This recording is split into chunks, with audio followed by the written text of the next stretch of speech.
And welcome back. This weekend, the Las Vegas Metro Chamber of Commerce heads to Washington, D.C. The group will be talking with members of Congress about several topics that impact Southern Nevada. And today, the president and the CEO of that chamber, Mary Beth Sewald, joins us now in the studio to talk about some of their top priorities. And you were just sitting here chatting with me about that trip, and you were saying that this marks a really big, important first-time partnership. Explain that to the audience for us. It really does, and thank you so much for having me today. The partnership I was talking about is with the chamber and the Las Vegas Global Economic Alliance. It's really an unprecedented partnership that brings together one united voice, and it gives us the opportunity to take a larger group. We have 150 folks going this year, business leaders and community leaders, so it's going to be a very important trip.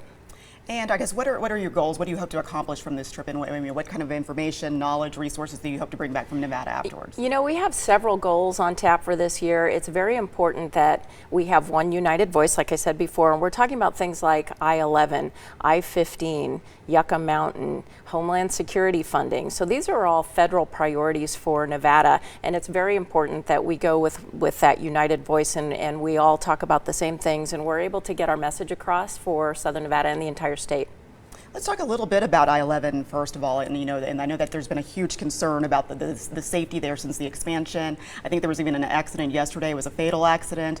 Kind of talk about what are some of the priorities and things that you're looking for to improve safety in that area. Yeah, you know, safety is a big factor. From a business and economic standpoint, it's really important that we're able to, so Las Vegas and Southern Nevada has completed our portion of I-11, as you can see in the video there, and then what we're doing is coming together with Arizona. We've invited the CEO of the Arizona Chamber, Glenn Hammer, to join us in Washington, D.C. so that we have a more consolidated voice, and we're working with Arizona and, of course, Nevada to secure funding and infrastructure funding for the rest of I-11, not only for safety, but for business and economic reasons, but safety, of course, is important. And it's absolutely no secret that we have tons of visitors between California and Las Vegas going back and forth on Interstate 15 every single day, particularly during the holidays. We see that massive crush of travelers. And so can you talk a little bit about the work that's being done on I-15? Yeah, absolutely. I-15, as you know, as anybody knows, if you're on the freeway on the weekends or during a holiday, it's jam-packed. And so it's so important that we're there to advocate on behalf of funding for to expand I-15 into Southern California. And I'll tell you, about almost 20% of the visitors to Southern Nevada come from Southern California. So it's so important that we have that infrastructure in place for tourism, and then also, you know, the train, the high-speed train that we're talking about too. Yes, that's what we wanted to talk to you about next. Yeah. That's between Las Vegas and Los Angeles. Yeah. Construction is set to begin on that in 2020, a $4 billion project. So exciting, something that I guess people have been talking about for years, and to see that it's actually going to happen is very exciting news. It is exciting, and that's something that has been a primary factor for the chamber as well. We're working with Virgin Trains.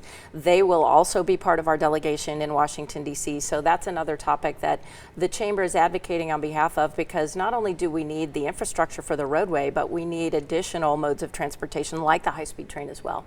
And I know that you've been looking at the success of other communities and how they're, I think Florida is an example that's been mentioned. Yeah, Florida is one. We've invited our Nevada delegation to go to Florida and actually see the infrastructure that's there and look at the train and ride it and so forth, and to really give it a test drive to see what it would be like here in Nevada. And we're very excited about it, and the folks at Virgin Trains are very good to work with, and so we're working with them diligently. And one last thing we want to talk about is about Yucca Mountain and the opposition to the storage of nuclear waste at Yucca Mountain. We found out, I guess, that there was that secret shipment that occurred that, you know, we didn't find out about until after it was already here. And I know that the governor, other state leaders have come out very strongly against this. Can you talk a little bit about that with us? The chamber has and always will be, I think, opposed to Yucca Mountain.